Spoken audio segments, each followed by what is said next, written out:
పూరా local. Christmas వేడుకల్లో భాగంగా ఇప్పుడు నగర వ్యాప్తంగా ఉన్న అన్ని చర్చిలు కూడా ముస్తాబయ్యాయని చెప్పలేదు. సో ప్రస్తుతం మనతో పాటు కూడా కొంతమంది చర్చి నిర్వాహకులు ఉన్నారు. వాళ్ళతో మాట్లాడే ప్రయత్నం చేద్దాం. అసలు ఈ సంవత్సరం ఏ విధంగా జరుగుతుంది మీ చర్చిలో? ఈ యొక్క సెలబ్రేషన్స్ కావచ్చు, రేపు స్టార్ట్ అయిన తర్వాత ఎలా ఉండబోతుంది అంటారు? ముందుగా పూరా లోకల్ ప్రేక్షకులకు క్రిస్మస్ మరియు నూతన సంవత్సర శుభాకాంక్షలు సెయింట్ తెరెసాస్ చర్చ్ తరఫున మేము ప్రేమపూర్వకంగా అందిస్తున్నాము. క్రీస్తు జయంతి 2025 సంవత్సరము.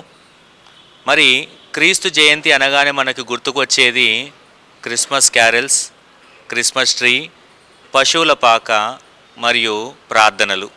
కానీ క్రిస్మస్ అంటే ఏంటిది, క్రిస్మస్లో మనకి జరిగేది ఏంటిది అన్నది ముందుగా మనము తెలుసుకోవడానికి ప్రయత్నం చేద్దాం.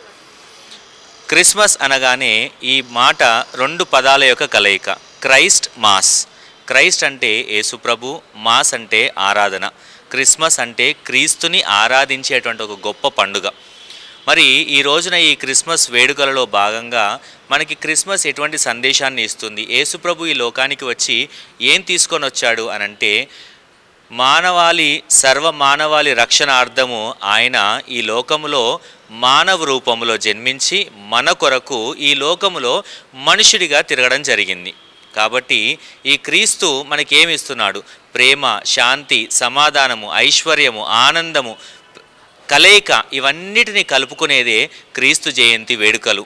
కనుక ఈ రోజున ఈ క్రిస్మస్ సంబరాల్లో భాగంగా మరి మన ఆలయంలో ఏం జరగబోతుంది? ముందుగా ఈరోజు అర్ధరాత్రి 11 గంటల నుండి క్రీస్తు ఆరాధనతో ప్రారంభమై రేపటి దినాన వేలాది మంది భక్తులు ఈ యొక్క దేవాలయాన్ని సందర్శించుకొని వారి యొక్క తీరినటువంటి కోరికలకు కృతజ్ఞతగా ఆ బాలయేసునకు వారి యొక్క మొక్కులు చెల్లించుకుంటూ ఈ దేవాలయాన్ని సందర్శించడం జరుగుతూ ఉంది.